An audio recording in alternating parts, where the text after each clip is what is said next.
Alan y Lupe me han hecho dos preguntas. Una de cómo la creatividad nos sana o nos salva. La otra, cómo a mí personalmente me ha ayudado la actividad expresiva. Me gustaría lo personal dejarlo para el final, empezar por lo más grande, y creo que puedo dar una respuesta prácticamente en una frase a la pregunta principal: ¿por qué la creatividad nos ayuda, nos sana? Porque la vida es creatividad y no hay que preocuparse de cómo ser creativos ni proponer teorías de la creatividad. Lo más misterioso, lo que tendríamos que entender es por qué no somos tan creativos. ¿Cómo es que hemos llegado a ser los únicos seres creativos? Los seres humanos hemos llegado a no ser creativos cuando somos la cresta de la ola de la creación. La naturaleza es creativa, el universo es un proceso creativo en evolución, y nosotros que culminamos, somos la culminación de la evolución, hemos llegado a idiotizarnos. Y entonces recuperar la creatividad es recuperar la vida, no estamos verdaderamente vivos. Ese es digamos, mi ángulo. Pero ya entrando más en el detalle, yo diría, me interesaría empezar este tema del arte como terapia, o las artes escénicas específicamente, en su aspecto de ayuda al desarrollo de la persona. Empezar con el hecho de que las artes se consideran cultura, pero tenemos una visión de la cultura muy degradada. La cultura se supone que es para la vida humana, que es la espuma, que es la crème de la crème, bueno, los valores que hemos producido los humanos son la cultura. Pero la verdad es que la cultura en el mundo de hoy es una cultura de vanidad. Es algo que se adquiere como quien compra un barniz para verse más brillante en el mundo. Y una cultura así no sirve mucho a la vida.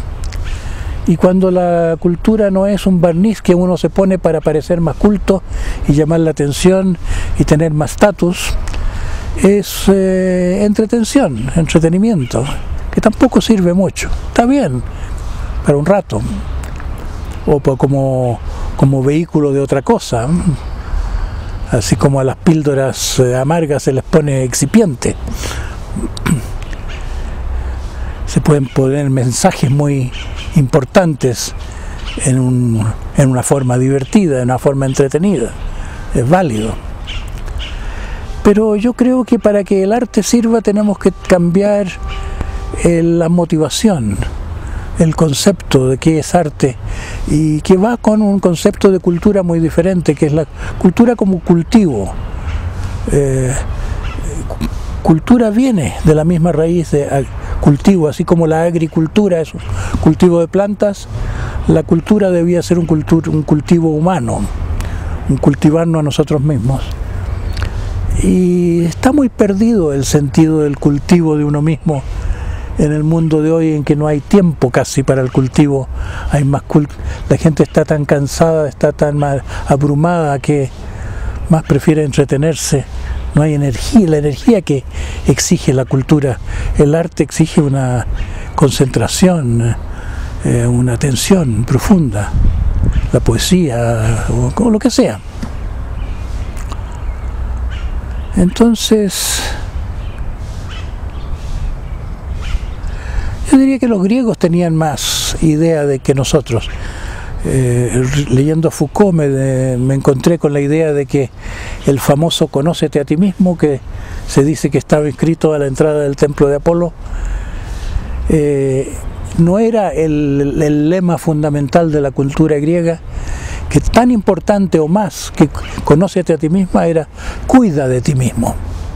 Eso no está tanto en la palabra escrita, pero sí que estaba en la cultura.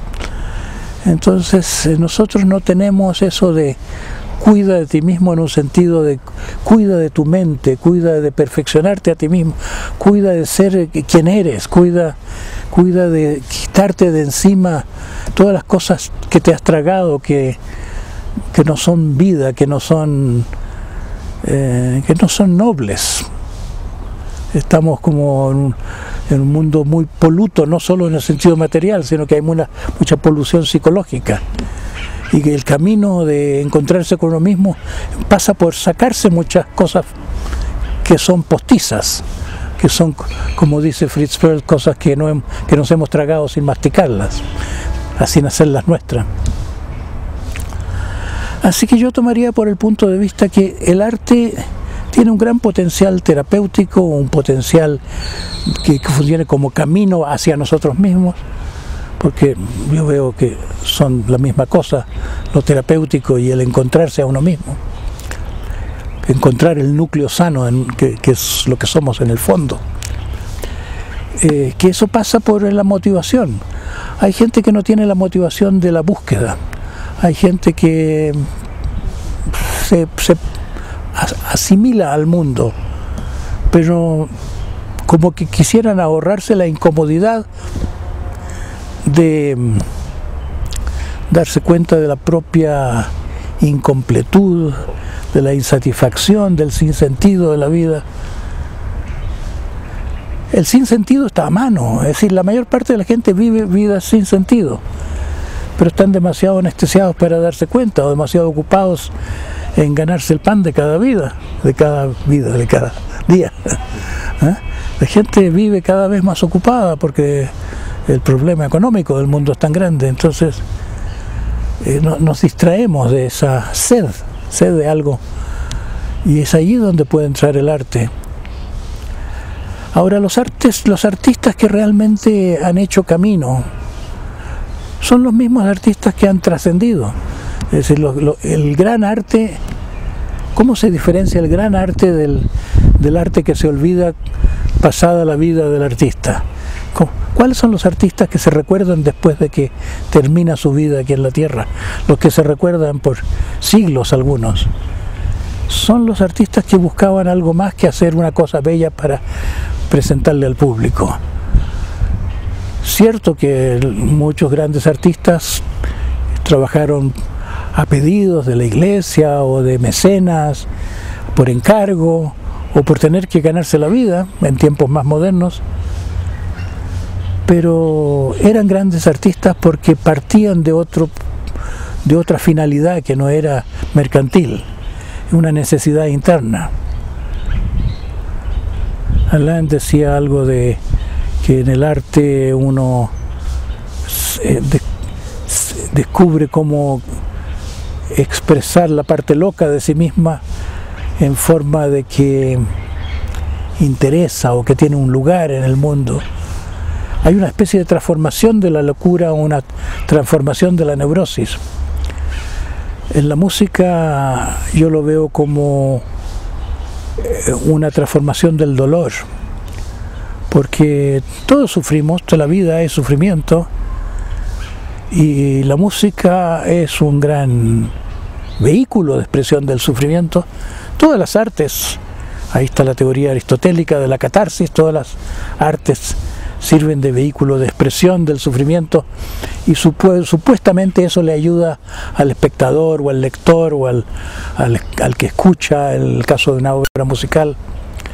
Y yo creo que eso es una explicación incompleta, que no es la simple expresión del sufrimiento, sino que el gran músico es uno que aprendió a sufrir de otra manera, uno que aprendió a sufrir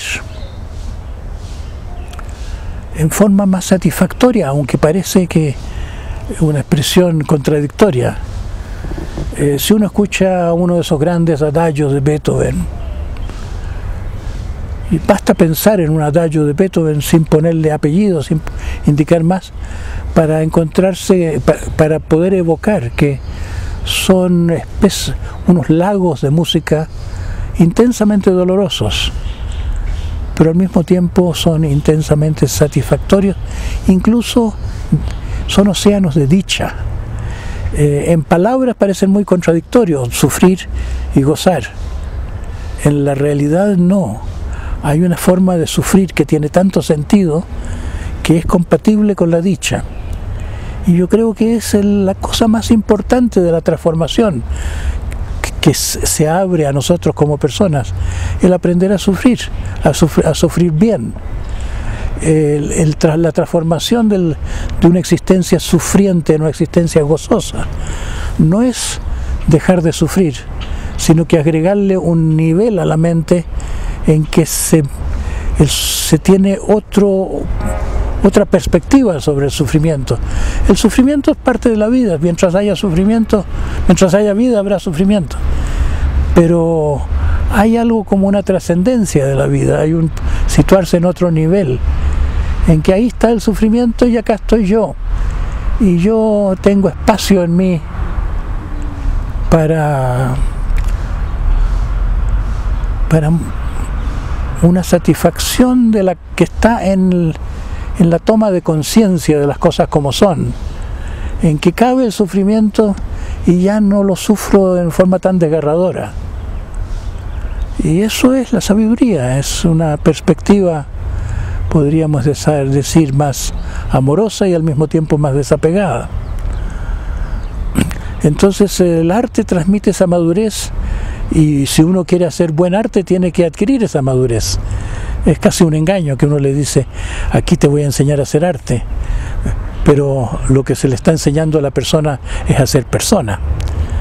Entonces hay mucha gente que entra a una escuela de teatro porque le interesa por tal o cual motivo, y muy pronto se da cuenta que él vibra profundamente, que le remueve y que le sirve el teatro.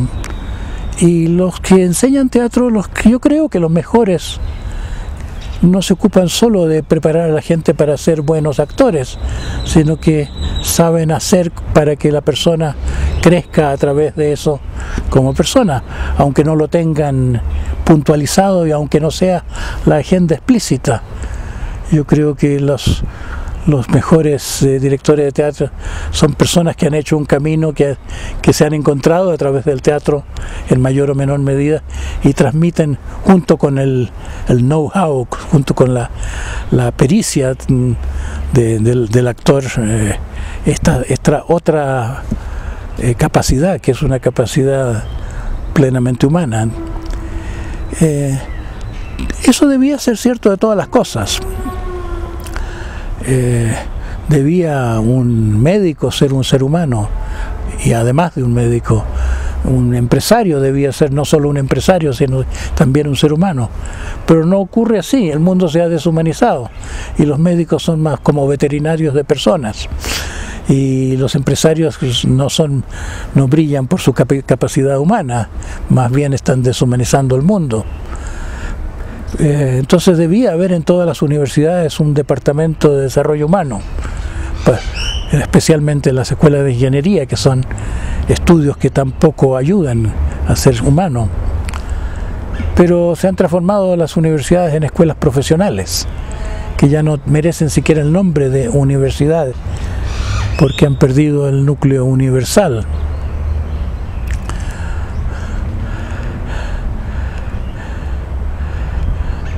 Pero volviendo al arte como camino, todo el mundo lee. ¿Por qué lee la gente? Hay gente que lee para entretenerse, y hay una necesidad de distraerse, de entretenerse, de descansar la mente en la lectura, que es parecida a descansar la mente en el sueño. Hay curiosidad, pero las mejores obras literarias nos llaman porque nos transmiten algo. Nos transmiten algo de esa madurez del actor, que se transmite a través de la forma de lo que cuenta, a través del cuento, pero no es el cuento, no es el contenido de una novela lo que realmente nos hace que gustemos de esa novela, sino el ángulo desde donde está mirando el autor de la novela. Si uno lee Proust, por ejemplo, todo es tal cual, todo es vida, pero hay un amor a la vida en cada una de esas frases, que se transforma en esas frases tan largas que no acaban nunca. Es como si amara tanto lo que está diciendo y a cada uno de los personajes que no quiere separarse de ellos y se le alargan los párrafos en páginas. Entonces nos contagia el arte a través del aparente contenido. ¿Cuál es la conciencia desde la cual se está mirado ese contenido? Bueno, pero ustedes tienen aquí un evento sobre artes escénicas y sobre clown. Artes expresivas. Artes expresivas. Entonces, a ver qué tengo yo que decir. Mi experiencia de lo terapéutico en la expresividad, aquí puedo insertar algo personal. Yo fui una persona muy poco expresiva en mi niñez. Sigo siendo poco expresiva en ciertos sentidos. Por ejemplo, no soy muy expresivo en el movimiento de las manos. Me gusta tener las manos así porque no sé hacer qué con ellas. Hay otra gente que no tiene esa inhibición. He llegado a poder decir muchas cosas, entonces parezco que hablo fluidamente, pero yo no fui una persona dotada para la palabra. En mi niñez era monosilábico. Fui monosilábico hasta que tenía como 20 y tantos años. Me costaba mucho hacer clases. Entonces, sí que puedo apreciar que para muchas personas es así, que aunque la expresión es un aspecto de lo humano, hay personas que están inhibidas en su expresión, que tienen que desarrollar lo expresivo, especialmente como hay personas que son cojas y hay que sanarles su cojera. A veces es una cojera que no se debe a que les falte una pierna o que tenga un defecto un pie, sino que simplemente es una cojera un poco imaginaria. Algo así sería, se podría comparar a la situación de las personas que no saben hablar. Cuando yo llegué a España me di cuenta que la mayor parte de la gente sabe hablar. No es una cultura de torpeza expresiva como la cultura en que crecí yo, en Chile. En Chile todos están inhibidos a la hora de hablar, o un gran porcentaje de las personas. Entonces, con lo que vale para la palabra, vale para otros aspectos de la expresión también. Y esto yo lo vine a conocer mucho a través de la terapia Gestalt. A mí me tocó profundamente la terapia creada por Fritz Perls, que fue aficionado al teatro. Fue la primera vez que tuve una experiencia con él. Me invitó, era un taller que hacíamos conjuntamente, me invitó a que hiciéramos un taller en que yo mostraba cómo trabajaba con sueños desde un punto de vista psicoanalítico y él mostraría su manera novedosa. Fue el primer taller que hizo en Esalen, donde estaba todavía como visitante, se había instalado ahí como un vagabundo que está viendo a ver dónde le gustaría quedarse. Terminó quedándose. Entonces yo conté un sueño y había una escena en el sueño que era un diálogo que ya no recuerdo, con un médico en un hospital, y me tomó de sorpresa que me dijera: ahora ya tú sé él. Y al rato estaba diciendo cosas que ponían tan claro esto del top dog, tan claro esto de que hay una parte de nosotros mismos que se persigue, que se critica, que se mira en menos, que se acusa, que él hizo como así un paréntesis para explicar: ahí ven, esto es el top dog, porque todavía no estaba ni siquiera muy bien conocida esa palabra que había introducido. Me tocó simplemente como una revelación. ¿Cuánto cambia si en vez de hablar de los sueños, dramatizamos los sueños?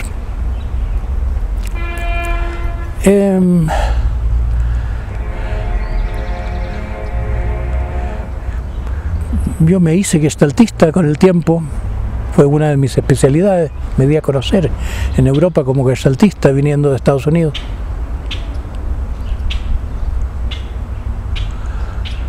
Y conocí a Antonio Ferrara, que había sido actor. Él había sido abogado y después se hizo actor, y dejó su profesión de abogado porque le tocó tan profundamente el teatro. Y porque el teatro le tocó, lo hizo más consciente de sí mismo. A través del teatro pudo apreciar la terapia. Y ya no me acuerdo cuál fue el vínculo, pero conoció a Barry Simmons, que era un buen gestaltista, que llevó de América la Gestalt a Italia, tal vez más vitalmente que otros, y entonces Ferrara se hizo paciente o empezó a hacer un aprendizaje con Barry Simmons y se volvió un terapeuta y dejó atrás el teatro porque ahora tenían la Gestalt, lo que había buscado en el teatro. Y llegó un momento en que yo lo invité a volver al teatro, pero ahora combinando con su formación de Gestalt en el contexto del programa SAT que yo había ya creado.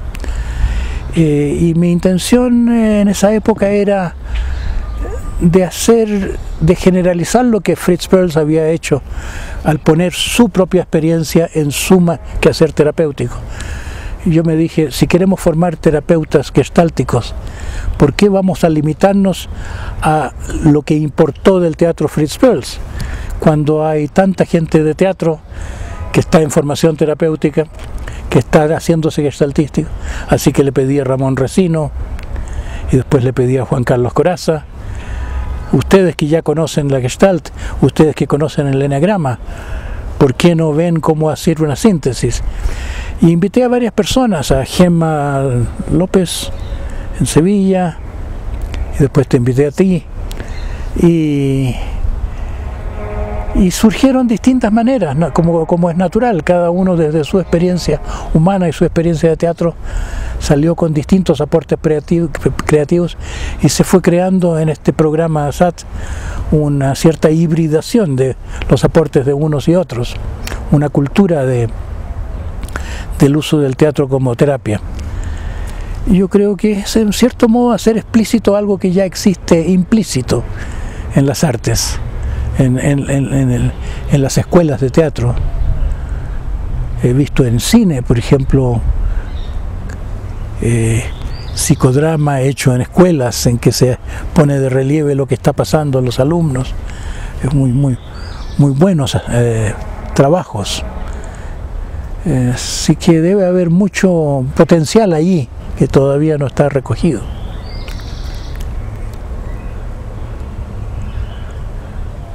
¿Por qué el teatro ayuda? No solo por la expresividad. El teatro ayuda a improvisar, en primer lugar, y la improvisación es un gran acto de libertad.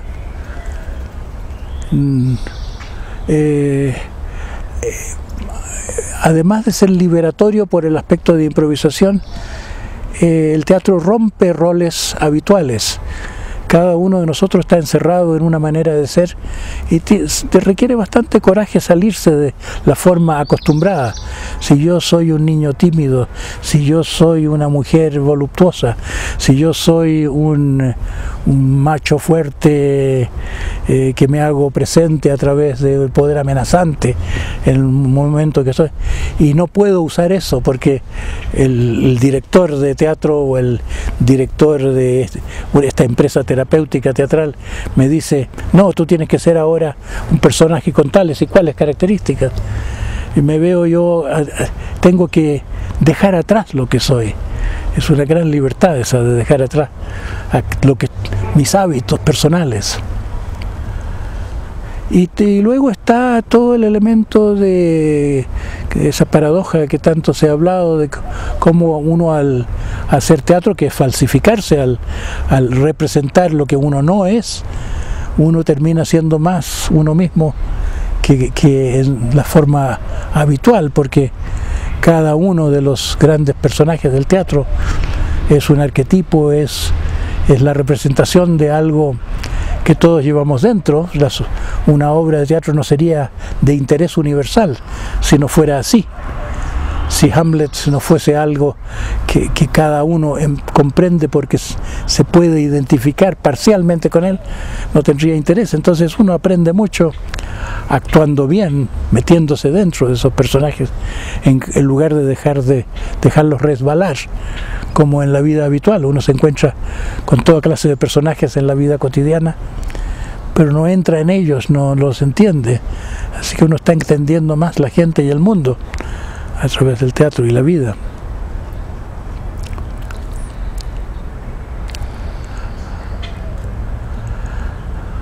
No sé qué más decir, pero creo que me estoy quedando corto ante la pregunta tan grande de cómo ayuda a sanar el teatro.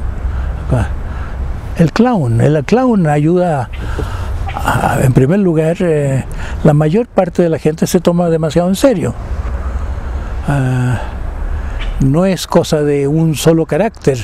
Hay personas que son especialistas en la seriedad compulsiva, personas excesivamente respetuosas y respetables, o que se presentan como respetables para tal vez ocultar partes menos respetables en sí mismas. Pero casi todo el mundo tiene un gran sentido de importancia, y para entrar en un camino de transformación se necesita dejar la autoimportancia atrás. Es una cosa muy universal, muy importante. Así que especialmente para los muy serios, pero también para todos, el clown, el acto, es un arte que libera mucho por eso. Además de que reírse es una cosa y reírse de sí mismo es otra aún más importante. Reírse de uno mismo es una forma de libertad, de identificación con uno mismo. Para reírse de uno mismo tiene que romper muchos ideales implícitos de uno mismo. Uno está venerando una cierta imagen idealizada de sí mismo. Uno está llevando una bandera, este soy yo, y no lo sabe siquiera. Entonces, si uno se entrena a reírse de sí mismo, uno está realmente cultivando una gran aceptación hacia sí mismo, como es y no como debería ser.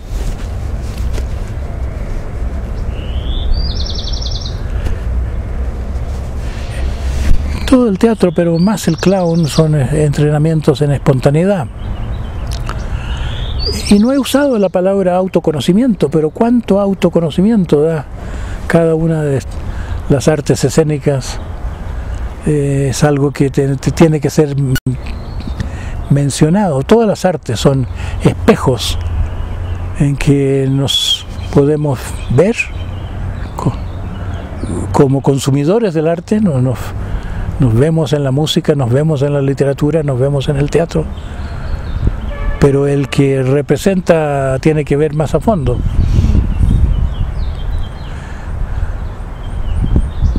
Y el que está en un proceso de aprender a representar, ¿cuánto más aprende? Hay gente que aprende, por ejemplo, que no puede decir una sola cosa sin seducir. Yo recuerdo una vez una persona orgullosa en supervisión con Juan Carlos. Cuánto costó que dijera una simple línea en una forma no seductiva. Se le salía la seducción como segunda naturaleza, sin darse cuenta siquiera. No le era permitido decir algo sino en una forma exageradamente dulce, o exageradamente interesante, o exageradamente atenta al otro. Así que yo creo que autoconocimiento, libertad, espontaneidad están muy presentes en todas estas artes.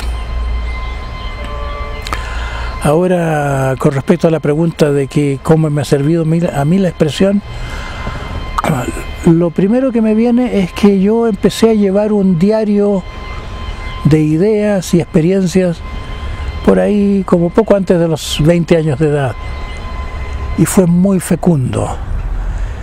Tomar nota de lo que me pasaba, decir lo que me pasaba, las experiencias alimentaban los pensamientos, y los pensamientos fueron el origen de los primeros ensayos que escribí para revistas en el país, y todo eso fue el origen de mi vida de escritor, que ha sido una vida bastante prolífera, porque prolífica, tengo más de 20 libros, no ni siquiera los he contado.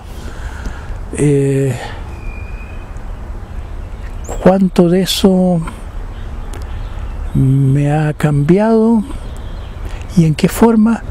Nunca me lo había puesto a pensar, pero yo creo que el ser testigo de uno mismo es importante, independientemente del contenido.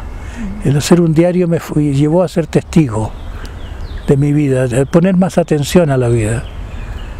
Y es como que está siempre así como uno que es pintor se pone a hacer bocetos de las cosas que se encuentran en su camino día a día, o como Beethoven al componer salía a pasear por el bosque y hacía pequeños apuntes musicales aquí y allá, sugeridos por los momentos de su vida, y después los usaba en sus sinfonías. Entonces el punto de partida es una observación de la propia experiencia que se traduce luego en el simbolismo artístico respectivos, de sonido, color o lo que sea. Lleva a la actividad artística a una mayor autoconciencia.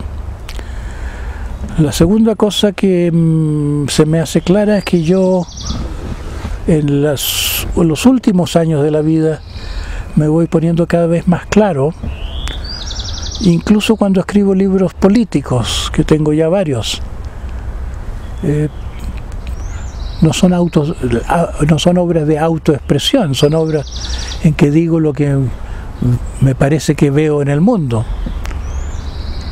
pero afinan mi mirada al escribirlo.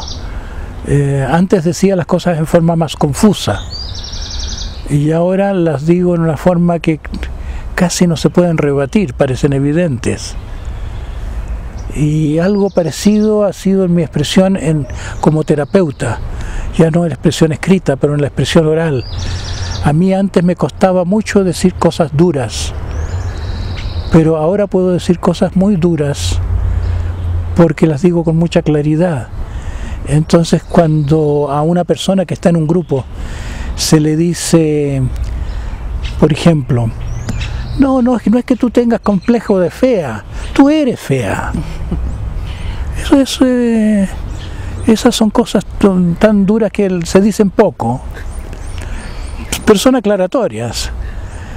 Y cuando uno se atreve a decirlas, porque son tan obvias, se crea un ambiente humorístico y todos se ríen y nadie sufre. Es como que entra esa verdad suavemente, porque lo obvio la hace tan evidente que no entra a ser un obstáculo a la resistencia. Cuando la cosa es confusa, la persona dice, no, pero yo que aquí que quiere explicarse, o tú no me comprendes bien, ahí se complica la cosa y termina alguien herido. Pero cuando la cosa es muy clara, y yo me voy poniendo más claro, porque la expresión me exige la claridad. Yo creo que el acto expresivo ayuda a la claridad de las propias ideas, de las propias percepciones, no solo con respecto al propio mundo interior, sino que con respecto a lo que uno ve afuera. Y también es importante tener claridad de expresión sobre eso.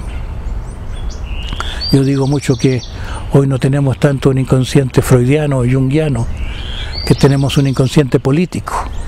Las cosas que no se pueden decir, las blasfemias más grandes son con respecto a lo que ocurre en el mundo, sobre la dictadura del mercado, sobre la dictadura económica, sobre todas las cosas, sobre cómo las condiciones de la vida social se van apoderando de las vidas de las personas, como si fuera un régimen muy despótico, y no se ven los déspotas, porque la dictadura es tan abstracta. Ese tipo de cosas a mí me dan salida decir esas cosas a mi parte feroz, me puedo enojar en forma sana. Me siento que puedo enojarme en forma amorosa porque es un enojo solidario. Y eso me sirve. Es como un acto de sintonía con la vida. Y que siento que les sirve a los demás también, animándolos a repetir estas cosas obvias o a aceptar que así es la cosa. Y se me hace como que la creatividad es un acto de sintonía con la vida. Sí. Es como, sí. Porque la vida, ya nacemos, ya somos una creación. Nacemos en un acto creativo, de un acto amoroso, de una relación sexual, que es un acto creativo. Y ya esto de ser como en sintonía con la vida, ¿no? Cuando los chinos dicen que su mente ha llegado a estar en sintonía con el Tao. Sí. Está en armonía con el cosmos, la vida es creativa y viceversa. Sí, es que es como estar en el río de la vida, ¿no? Sí. Bueno, muchas gracias, Claudio.